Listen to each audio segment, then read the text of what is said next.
If cooking feels exhausting, you're not alone. I've been there too. A few years ago, I didn't burn my house down, but I did burn myself out from cooking, not because I hated it, but because I loved it too much and felt like every meal had to be Instagram worthy. But that changed when I shifted my focus to simple Japanese meals. I know a lot of people think Japanese cooking is complicated, but what if I told you that it's actually one of the most easiest ways to cook and eat well? So in this video, I'm going to share the mindset shift that helped me stop dreading cooking and regain the joy of cooking while eating healthy.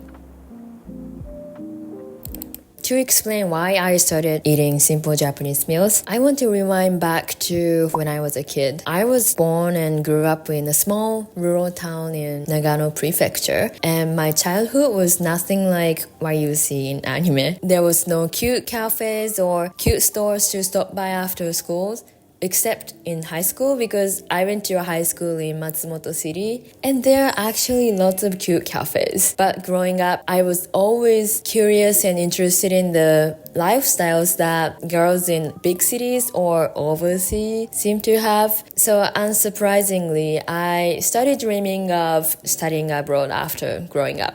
And a few years later, I was actually able to study abroad and move to the States. That was the time when I experienced a small identity crisis.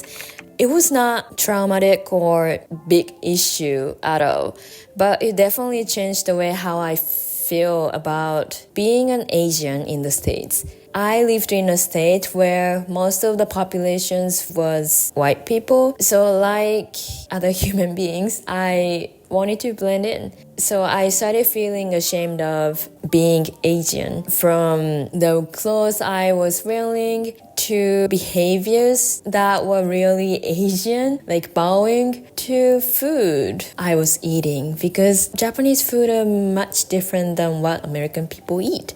At the time, I was living with roommates, so I needed to cook while they were around, and it was a little bit hard for me because, one, I needed to explain what I was making when they asked me, even though I was happy that they were having interest in my country's food.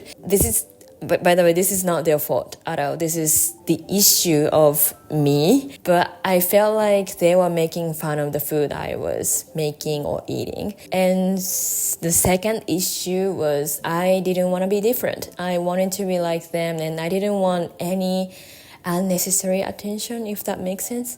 So slowly I stopped cooking Japanese meals and started making more neutral food like the girls around me were eating. A few months later, I met some people who are interested in Japanese food and culture, and thanks to them, I started feeling like being Japanese is such a privilege. So I really appreciate them for that. But, big but, I also realized that when people say they like Japanese food, most of the people meant sushi, ramen, tempura, or, something that Japanese people don't eat very often. I also noticed that Japanese cuisines was not as common as other Asian cuisines like Indian, Chinese, Korean food. So that was the time when I started feeling like I want to do something about it. And that feeling became one of the reasons why I started this YouTube channel and my blog. A few years later, I got married to my husband, who is American. So I started cooking more often than before. But at the time, I was still feeling like Japanese foods were boring. It felt like something too cozy, something like your grandma makes for you when you go home. And that's lovely. Yes, I love it. But at the same time, as a young woman who was interested in the girls I saw on Instagram or YouTube, other cuisines seemed more, fashionable and cool. And because I was, and I still am, a perfectionist and a people pleaser, I wanted to make perfect, amazing Instagram-worthy food every single day. So I went down a rabbit hole. I looked up new recipes, made shopping list, bought the condiments and ingredients that I used maybe only once, and spent hours to meal prep for the upcoming week so I can make the perfect meal every single day during the weekdays. And slowly, cooking started feeling like a chore. I started losing the joy that I was feeling when I was a kid. Don't get me wrong, I'm not saying that trying new recipes are a bad thing. I still love it and enjoy it, but at the same time, I started feeling like I was being controlled by someone else instead of cooking with my senses. So doing this every day made me exhausted, and little by little, I stopped feeling the joy of cooking. At that point, I felt like this isn't good. So I started looking for the answers. Reading books, watching documentaries, and thinking more deeply about what home cooking really means. Then I found these books that helped me shift my mindset. They are all a little different but share really similar ideas. Restaurant food and home-cooked meals are fundamentally different. The balance between hare, which means special days, and ke, which means everyday life, matters much more than ever. Home cooking doesn't need to be taken too seriously. Simple meals can be delicious if you know how to treat the ingredients. Some meals won't turn out well, and that's totally okay. Recipes aren't rules. Don't rely on them, don't trust them too much. Use your senses when you cook. And lastly but not least, cooking should be fun. So thanks to these books, I started feeling like maybe I can enjoy cooking again. I'm still learning and I'm definitely not perfect, but these days I enjoy cooking more than ever. I cook with whatever I have in the fridge instead of following recipes from A to Z. I stopped doing massive meal prep during weekends because I want to spend the precious time with my loved one.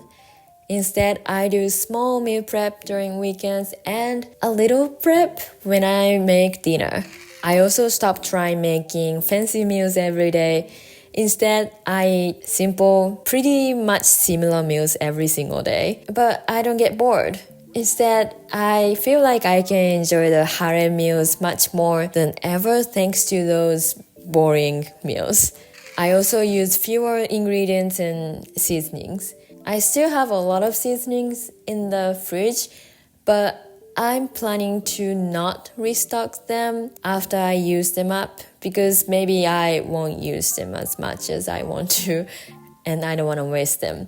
Except the Indian spices because making Indian food at home is one of my and my husband's hobbies. Oh, by the way, when I say simple Japanese meals, it doesn't mean sad meals. I mean everyday home-cooked meals that are made with a few ingredients and seasonings. Maybe I should say frugal meals. They might not look Instagram-worthy, but they taste as good, and for me, it tastes even better. That's why I share simple recipes and philosophies here on YouTube and on my blog. I want to show that Japanese home cooking can be simple, approachable, and realistic to anyone. I hope my story helped you feel less pressure about everyday cooking. I really think that simple Japanese meal is the easiest way to simplify your meal while eating healthy. I don't think this is the only solution. So if you feel like eating Japanese meals is not for you, that's totally okay. I just hope that you give yourself permission to simplify your meals and start enjoying cooking again. But if you are ready to try simple Japanese meals, I have another video here where I show you how I do small meal prep on weekends so I can simplify the weekdays cooking much more. Thank you so much for watching. I'll see you in the next video. Bye!